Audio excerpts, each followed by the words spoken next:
That's what. Yeah, just want to check. Yep. Hello everyone. Welcome to another episode of Chatter. Today I'm here with Damien Riehl. Damien, thanks for joining me. Thank you so much for having me. Not a problem. I, like many other people who are maybe familiar with you, is probably because of the TED Talk that you did about melodies. So, I don't know. I was gonna provide the summation, but perhaps you'd be a better person to explain in like 60 seconds what the TED Talk was about, and then we can jump into me asking some questions about it. Of course. What I've done is made 470 billion melodies and copyrighted them all. The way that I did that was much like you can brute force a password by going AAA, AAB, AAC until it picks your password. I did that with music. So I went da da da da da da da re da da da mi da da da fa until I mathematically exhausted every melody that's ever been and every melody that ever can be, and I wrote them all to disk. As soon as they're written to disk, they're copyrighted automatically. So I've copyrighted 470 billion melodies, and then I placed everything into the public domain. And the reason I did that is to be able to protect songwriters who were accused of "you stole my melody" lawsuits, where they may have never heard that melody before in their lives. So this is a way to say that maybe melodies are not as copyrightable as we might have thought, and maybe people should not be sued as often for "you stole my melody" lawsuits. Okay, so you basically took every single melody that doesn't already exist and put it in the public domain? That's right. Both that, every melody that doesn't yet exist, and I also exhausted every melody that already has existed. So in that sense, perhaps I've infringed on every copyright. Yeah, that was going to be my first question. Has no one tried to sue you about this yet? No, no one has, and I'm often asked that question, and my answer to that is, gosh, I really hope that someone sues me, because that would be a great court case to be able to demonstrate the factual basis of a melody. That facts cannot be copyrighted, and what my computer cranked out at 300,000 melodies per second is purely factual. There's no creativity to those melodies that were cranked out. Instead, those are merely mathematics. And so how could I have creatively infringed someone's copyright if it's just a computer marching through combinatorial possibilities? So all that's to say is I hope that somebody sues me, because then I can make that argument before a court, and then we'll have a really good court decision showing that these "you stole my melody" lawsuits are unfounded. Say this went to court and someone did come along and sue you, right? What would you envision winning the case? And would that set precedent for like all copyright cases of this form in the United States? Yeah, it really depends. You hit it on. Would it set precedent for which courts? So if it's a United States District Court case, that is the lowest level. You have the district court, then you have the appellate court, and then you usually have a Supreme Court. So if this happened at the district court case, and then I got sued, certainly that, and I won at the district court level, that would only be precedential for that particular court, say the Southern District of New York, but it would not necessarily be precedential for California, where you might also get sued. And it certainly would not be precedential in the UK. But so that is California would not have to follow the New York, even though they could follow the UK court. So so the New York case could influence California, and it might influence the UK, but is not binding upon each of those courts. Okay, that's interesting. Well, your hope would be then to lose initially and then get bumped up to the Supreme Court. or win initially, and then they would appeal it up to the Supreme Court, right? Yeah, right. But I'm guessing that number one, nobody's going to sue me because the arguments I'm making are very compelling, and there's really no upside to anyone suing me because I'm making exactly $0 with this project, and so why would they? It's not like I'm stealing money out of anyone's pockets. There's only downside for the music industry if they were to sue me. That is the only outcome that would be really happen would be that either they would win and get $0, or they would lose and get this precedent against them. Okay. So I'm going to take off, because from a legal standpoint, that all makes sense, right? And I studied law at university. So I think you got a case, man. And I think you're probably right in the reason why no one has sued you. Okay, so I'm going to take off my lawyer's hat for a second. Or could have been a lawyer's hat. Sure. I never did the IPLS or the bar. But then as a guitarist and a songwriter, I'm like, hang on a second here. Are you saying that? Because to me, inherently, it feels like the melody is an inherent part of the thing that you've created. And I feel like as a musician, I want to be able to sue people who steal that from me. So like, so because you also mentioned in your TED Talk and stuff that you're a musician as well. So like, I am. what is your what does your musician's head say on this? Like, do you not So feel the ownership of a tune once you've composed it? yes, maybe I should give listeners a bit more background. I have a bachelor's degree in music, so I have a 4-year degree in music. I was going to be a music teacher. I also have a law degree, and I'm also a coder. So the law plus tech plus music is part of my DNA. And from a musician with my musician hat on, think about what aspects there are of a song. One of them is the chord structure, right? The chords that I have is very much a part of my song, but that is not copyrightable. Right, you cannot copyright a chord changes because the courts have said there are only so many chord changes. Right, so you can't have a monopoly. One person can't have a monopoly for their life plus 70 years on the chord structure. Okay, so that's one aspect of the song. A second aspect of the song is also the drums, the rhythm. And so the beats that you have, especially in hip hop and others, that is certainly a huge part of the song.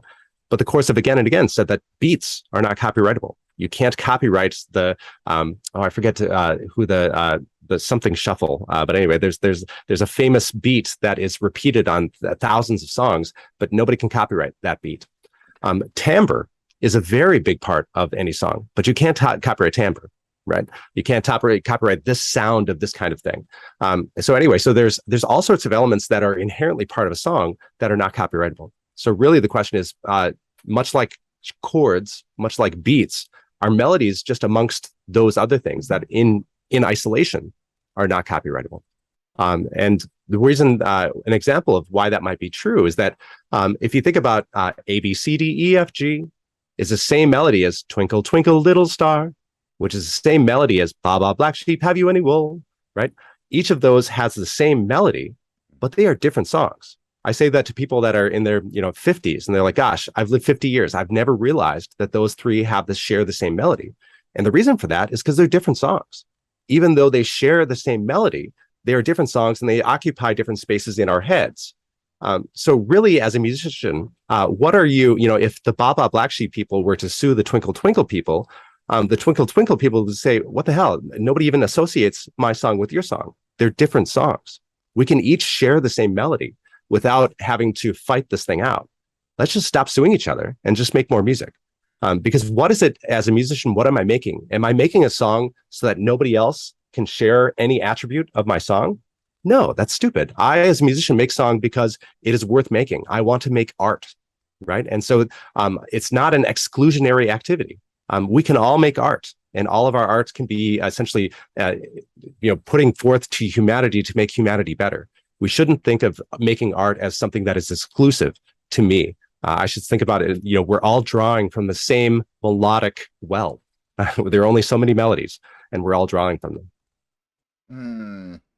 See, you're still making sense, but then when I really think about it, I'm like, yeah, but what if I came up with this really catchy tune? But what if you came up with that really catchy tune, and then you realized later that Bach came up with that same really catchy tune, and Mozart also came up with that really catchy tune, or somebody in the 1950s, still under copyright, came up with that really catchy tune? Should that 1950s person be able to sue you? But the answer is no, because you came up with it independently, right? But the problem with the case law is under the George Harrison case, that person could sue you. And that person could say, you know what? You subconsciously infringed the 1950s person because you may have heard it over a supermarket loudspeaker, or you may have heard it in some waiting room somewhere. So that's the problem I'm trying to solve, is that, yeah, you came up with this really catchy tune, but somebody else probably came up with it before you. And so should they be able to sue you over that really catchy tune? How many melodies did you say you brute forced? 312,000? No, far more than that. Our initial data set was 68 billion with a B. Right. We are now up to 470 billion with a B. So 470,000 million. Okay. That's quite a bit more than I said. So how can you propose that there's the chance that people will make the same melody when we're talking about 470 or 4,700 billion? Yeah. Yeah, 470 billion. So the odds of someone accidentally landing on the same melody, it's hard to be able to put because are you talking about a 3-note melody? Are you talking about a 10-note melody? Are you talking about a 50-note melody? Right. So then it really depends on the duration of the melody. But I will say, I will give you the mathematics on how many combinations there are. So if you think about the number up, so you think do, re, mi, fa, sol, la, ti, do, that's 1, 2, 3, 4, 5, 6, 7, 8. So that's 8. And if you have a 3-note melody, that is the mathematics on that is 8 to the 3rd power. So 8 times 8 times 8. Which ends up being, what is 8 times 8 times 8? Someone is going to be able to tell me much faster than I'm able to put it here. But I now be able to say that is 512. Oh, we're not live. So, don't worry. This is pre-recorded. Right. No, well, that's fine. So that 8 times 8 times 8. So that's 8 to the 3rd power is 512. So the number of 3-note melodies that are an octave in a diatonic scale, there are only 512 combinations of that 3-note melody. There's do, do, do, there's do, do, re, do, do, mi, do, do, fa. And there's only 512 of those. So the odds of accidentally landing on a 3-note melody on the diatonic scale is a 1 in 512. Okay. That seems slightly more plausible. It does. And then if you go to 4-note melody, right, it's a little more. But then you also have if you have a melody that's do, do, do, do, do, do, do, nobody's going to listen to it, right? And same with do, do, do, do, do, do, do, do, right? Nobody's going to listen to it. So there are only a subset of those that are actually inherently pleasing, aesthetically pleasing. And so really of that 512, what subset are aesthetically pleasing? And the odds of landing on those aesthetically pleasing ones are much higher.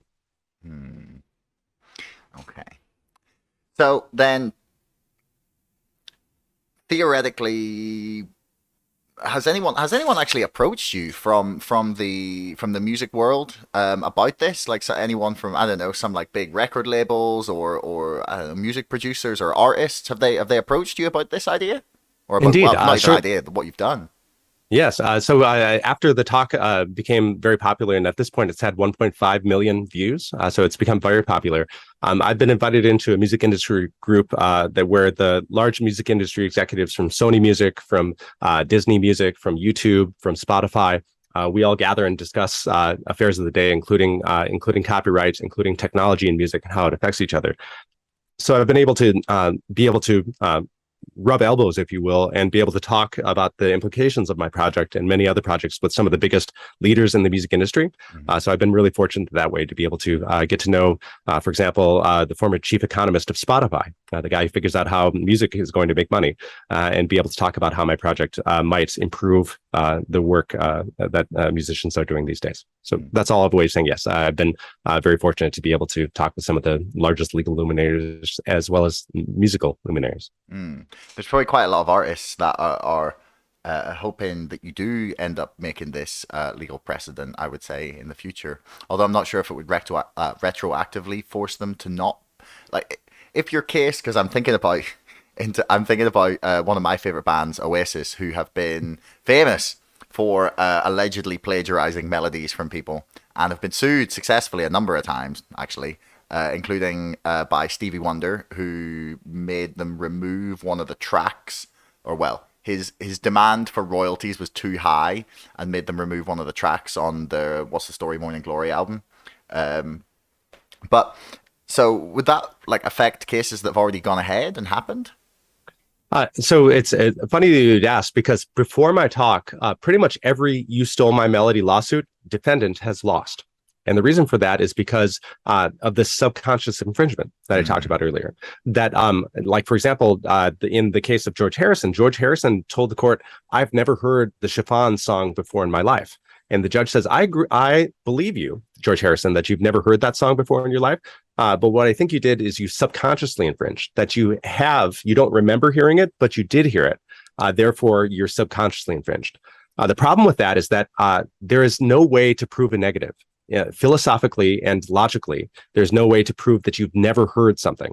I never heard it over the radio, never heard it in a friend's car, never heard it in the supermarket. So before my talk, every defendant lost because of this problem of never being able to prove a negative. Every defendant has lost. So Katy Perry, for example, lost $2.8 million on a Tuesday and that's what the jury verdict was. My TED Talk was on a Saturday. And so my TED Talk, the melody that Katy Perry got sued over was, this is literally the melody. Dun, dun, dun, dun, dun, dun, dun, dun. Really simple melody, just descending scale. Dun, dun, dun, dun, dun, dun, dun, dun. That data set, that melody shows up in my 68 billion data set 8,128 times. So the question is, as I alluded in my talk, should we give that person that sued Katy Perry monopoly for life of the author plus 70 years for something that my computer cranked out 300,000 melodies per second? And we made 8,000 of those things in my data set. So maybe we shouldn't do that. So anyway, so my talk, jury verdict on Tuesday, my talk was done on Saturday, released a few months later. After my talk was released and became very popular, that judge reversed the jury verdict, essentially using the arguments that I was making in my talk. Wow. My talk was saying essentially there are only so many melodies, and there's the odds of accidentally landing on them is so high that we shouldn't, for trite melodies like dun dun dun dun dun dun dun, dun we shouldn't give somebody a monopoly. So she made that argument, and she made that as a matter of law, which has actually reversed that judge's previous discussion as a matter of law. She had denied it as a matter of law earlier in the case, but then granted it as a matter of law later in the case after my TED Talk. Similarly, the Led Zeppelin case happened after my TED Talk and essentially used the same arguments as I did, saying that there are only so many melodies, and this is not a creative enough melody to be copyrightable. Importantly, on the UK side of it, Ed Sheeran's case, he released a statement afterward, and you could have essentially taken his statement from my TED Talk, saying there are only so many melodies. There are only so many melodies, especially in pop music, and the odds of overlapping are very high. And that's the argument I've been making. So anyway, so even though I haven't had a court case with my particular project, my arguments have been resonating with juries and judges around the world. Yeah, well, I'm sure artists are probably pleased that they have an argument in this sort of case now, or someone to like refer to, even, Is there any other area of like copyright or creative arts where subconscious infringement exists as a legal concept? That's right, and that's what really stuck in my craw. That I think the answer to that is no. And when I first studied copyright law as a law student, this idea, I thought, in every other element of law, intent matters. If I punch you in the face, yes, that's much different than me accidentally brushing up against you because I did not intend to do that, right? So intent you need the actus reus and the mens rea, right? The mens rea, right? Exactly. But in this, essentially, it's taking away the intent from it, and that seems like George Harrison is guilty whether he knew it or not, and so that really I think is unique in the copyright, and I think it was wrongly decided in the 1970s when it was decided. So hopefully my project, and with the Katy Perry case and Led Zeppelin case and Ed Sheeran case, that maybe that's being remedied now. That's great. So is there a number of notes that you believe, so your argument is like based around the idea that like within a certain number of notes there is only so many like melodies that you can find within like the diatonic, I think it was the diatonic scale you said? Yeah. So then is there a number of notes that you would consider to be the amount that becomes something that you should be able to copyright? Like if you have a 48 note melody, should you be able to copyright that, or like a 100 note melody? That is a fine question. And so, and that goes to a lot of objections that I've heard after my talk, is that they said, okay, diatonic, do, re, mi, fa, sol, la, ti, do, that only does the white notes on the piano. What about the black notes? And I said, well, really, that was just version 1 was the diatonic scale. Version 2 was to be able to add the black notes. So I added the chromatic scale. So 13 notes up, and then we went 10 notes across, repeated. And then somebody said, well, how about rhythm? And so then what I did was I added a note that was silence, a rest, which incorporated rhythm. That if you have rest, beat, beat, rest, beat, beat, that is now rhythm incorporated.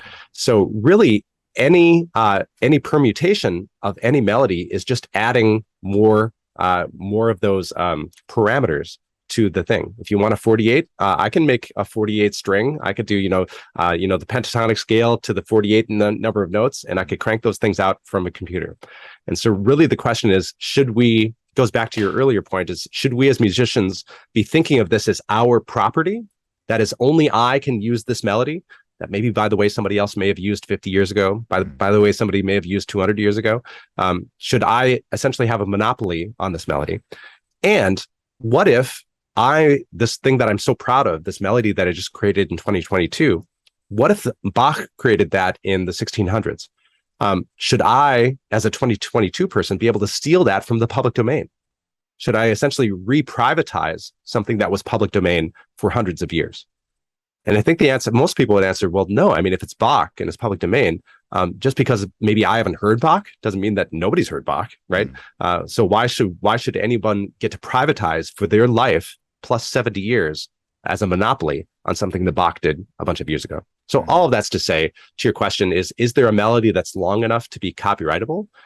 Maybe not, because should we even be able to sue over melodies in the first place? Or should they be like chords? Should they be like drum beats? Should they be something that, the song is the compilation of melody plus rhythm, plus chord structure, plus timbre, plus lyrics, plus all those things. So all of those things together, yeah, let's copyright the crap out of that. And if somebody steals all of those things as a bundle, yeah, they should be held accountable. But if anyone steals any one of those things in isolation, just the melody or just the drum beat or just the chord structure, maybe that's fine. So right, this was my next question, actually. Like you've alluded to this. So say someone steals a song almost in its entirety, right? So they have the exact melody the whole way through, same arrangement, same tempo, same sort of production style, everything except the lyrics. And it's like someone does "In the Air Tonight" by Phil Collins, but just changes all the words. Is that fine under your proposal for how we Well, should deal with all of this? there's a name for what you described, and that's called parody. Well, Right. yes. So that's Weird Al Yankovic has made a career out of what you just described. Right. And I think the courts have been clear that is a cover. Right. That is a cover song. Whether you change, Weird Al Yankovic did a cover of it, but changed the words. Therefore, it is still that song. It is just a parody of that song, or it is a cover of that song. So I think the law is well settled that if I just change the lyrics, yeah, I've infringed that copyright. Okay. So can your system technically be applied to any other area of copyright law? Is there any other part of or is this such a unique situation that you don't feel that there's anywhere else that requires this kind of wholesale change? I think music is relatively unique in that the mathematics is so much smaller than other areas. So, for example, language. I told you that the musical mathematics is do re mi fa sol la ti do 8, and then the 3-note melody is 3, so that's 8 to the third power. The combinatorial mathematics of language is that there are, I think, 700,000 words in the English language. So any 3-word phrase is 700,000 to cubed, that is to the third power, which is trillions and trillions of them, right? Much more than the 512 that there would be in a diatonic 3-note melody. So anyway, so that's all to say that the mathematics on music is so much smaller, 512, than they are in either language, which is trillions for 3, or for art, visual art, which it's difficult to be able to exhaust every visual art that could ever be. That would be in the trillions. So anyway, so that's all a way of saying that I think music is unique in that there are only so many combinations. What brought you to this in the first place? How did you stumble upon this idea? And this probably is going to have to be my last answer because I have to leave in 2 minutes. That's all right. Then finish this, and then we'll all right. do.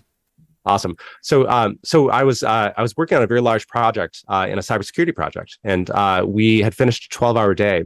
And I was thinking about this. I said to my friend in the lobby of a hotel bar, I said, you know how we can brute force passwords? And he said, yeah. I said, what if we could brute force music? What if we could, do that? And my very brilliant collaborator, Noah Rubin, who I wish was here on our podcast today, but Noah said, yeah, I think I could do that. And within an hour or so, he had created a prototype where he had cranked out tens of thousands of melodies and be able to do that. So it started in a cybersecurity engagement in a hotel bar. Well, Everett, that's quite the place to start. I mean, that is exactly where you'd want it to start. Great ideas. What if I could do this while you're sat at the bar? Yeah, that's right. We didn't quite do it in a hotel napkin, but it was pretty close. Anyway, Damien, I really want to thank you for your time. I will put links for your TED Talk and some of your stuff in the description below for people. But thanks very much for your time, man. Really appreciate it. All right, I'm really grateful to talk to you, Josh. Thank you so much for having me on. No problem. Thanks. Thanks for making it all the way to the end of the podcast. If you want to leave us a comment, that would be awesome. Please like, share, subscribe, and if you're listening on Apple, please leave us a review. Until next time, thanks for listening.